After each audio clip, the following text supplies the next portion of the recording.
किसी बीमारी या शारीरिक दुर्घटना के कारण उपचार हेतु जब हम डॉक्टर के पास जाते हैं तो वह हमारी जांच परख कर हमें दवा देता है, किंतु यह आवश्यक नहीं कि वह हमारी आपकी प्रत्येक बीमारियों को ठीक ही कर सके।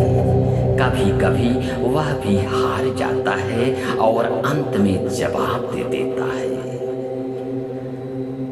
ऐसी कठिन स्थिति में हम भी हार जाते हैं, किंतु प्यारे हार तो हार होती है। इसी के बीच हमें जीत को खोजना है, इसी अंधकार में हमें प्रकाश की तलाश करनी है। तो प्रश्न उठता है कि हम क्या करें।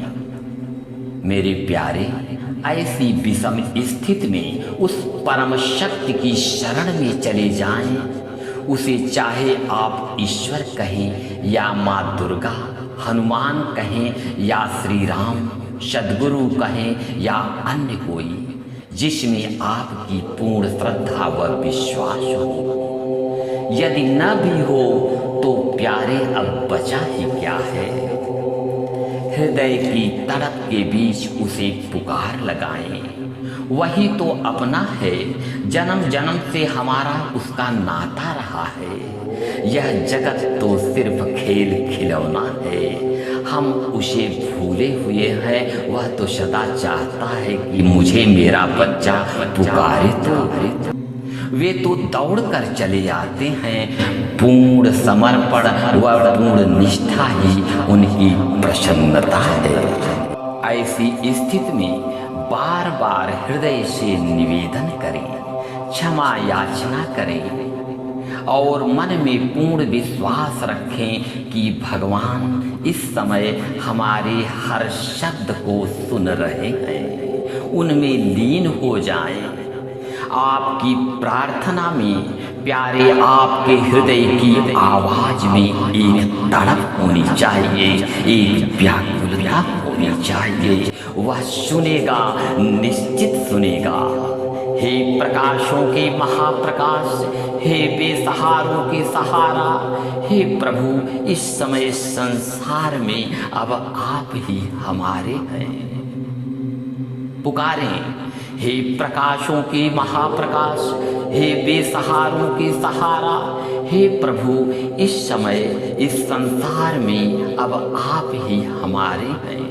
इस जन्म का अपराधी हूँ या पूर्व जन्म का, अपने सारे अपराधों के साथ असहाय, उदास, निराश आज आपके शरण में आया हूँ। प्रभु, आपके शरण में आया हूँ। अपने आंसुओं से उनके दिव्य चरणों को धो डालें। अपने सारे दर्द को कह डालें कि प्रभु, आज इस कठिन घड़ी में कहीं कोई मेरा सहारा नहीं दिख रहा है। परमात्मा में डूब जाएं। प्यारे, यद्यपि ये सारे रोग दोष हमारे जन्म जन्मांतर के कर्मों के परिणाम होते हैं, फिर भी हमारी विह्वल पुकार पर परमात्मा हमारे एक एक शब्द को सुनते हैं। क्यों नहीं सुनेंगे? क्योंकि वही तो हमारे सनातन माता पिता हैं। प्यारे, भगवान तो हम आपका सदा मंगल ही चाहते हैं। प्रायः भौतिक उपचारों में ही हमारा विश्वास जुड़ा हुआ है। हो सके तो पुनः किसी विश्वसनीय चिकित्सक को दिखाएं। उस चिकित्सक की दवा में, उस डॉक्टर की दवा में अपने आराध्य की दिव्य शक्ति को जोड़ दें। जब वह दवा आपके अंदर जाए तो नेत्र बंद कर बीमारी वाले स्थान पर पूर्ण एकाग्रता के साथ ध्यान लगाकर यह कल्पना करें कि इस ली गई दवा से दिव्य ऊर्जा अंदर फूट रही है और बीमारी के प्रत्येक कोने में पहुंचकर इसे ठीक कर रही है। इस तरह से आप दवा लें, ईश्वर की कृपा से निश्चय ही लाभ होगा। सामान्य बीमारी में भी इस प्रविधि का तुरंत लाभ के लिए भी प्रयोग कर सकते हैं। याद रखें, जब पूर्ण विश्वास के साथ संकल्प शक्ति अपने परम इष्ट से मिलकर एक हो जाती है तो जो भाव मन में रहता है वह पूरा हो के ही रहता है, वह पूरा हो के ही रहता है। इस संदर्भ में एक संत का कहना है कि चिकित्सक को, डॉक्टर को केवल रोग के शारीरिक पक्ष पर ही नहीं ध्यान देना चाहिए, अपितु शरीर को स्वस्थ करने वाली जीवनी शक्ति एवं मन की भूमिका के बारे में भी सजग रहना चाहिए। चिकित्सकों द्वारा अपने रोगियों को जो भी चिकित्सा सहायता दी जाती है, जो भी उपचार किया जाता है, उस उपाय के बीच उस परम सत्ता में पूर्ण विश्वास रोगियों के लिए संजीवनी का काम कर सकता है। उसे इस विश्वास के साथ दवा देनी चाहिए कि हे परमात्मा, मैं आप द्वारा नियुक्त एक चिकित्सक हूँ, इस औषधि में आप आशीर्वाद प्रदान करें ताकि यह दवा आपकी दुआ बन जाए। मेरे प्यारे, यह सदा स्मरण रहे, मन में औषधियों से भी अधिक शक्ति होती है। मन ही वह गुप्त शक्ति है जो शरीर में किसी भी रसायन की आवश्यकता को पूर्ण करती है।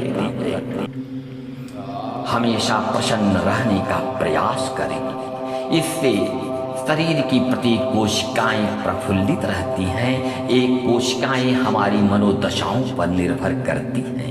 कोशिका का भी एक मस्तिष्क होता है। दुख की अवस्था में कोशिकाएं निर्जीव पड़ने लगती हैं। अतः प्रसन्न रहें। हमारी प्रसन्नता बहुत सारी बीमारियों को आने ही नहीं देगी। ईश्वर की अपार शक्ति एवं कृपा पर भरोसा रखें और मन ही मन यह दोहराते रहें कि प्रभु, इस दवा में भी आप हैं, शरीर की प्रत्येक कोशिका में भी आप ही हैं। सिर्फ आप ही हमें ठीक कर सकते हैं प्रभु, सिर्फ आप ही हमें ठीक कर सकते हैं। इस प्रकार उनके साथ एक होकर रोग निवारक शक्ति को प्राप्त कर लेते हैं तो ऐसी स्थिति में प्राण शक्ति शरीर की कोशिकाओं के अणुओं में निर्देशित होती है। परमहंस योगानंद जी कहते हैं कि तत्क्षण रोग निवारण हो जाता है। परमात्मा की शक्ति पर थोड़ा भी संदेह न करें, विश्वास को मन में बनाए रहें।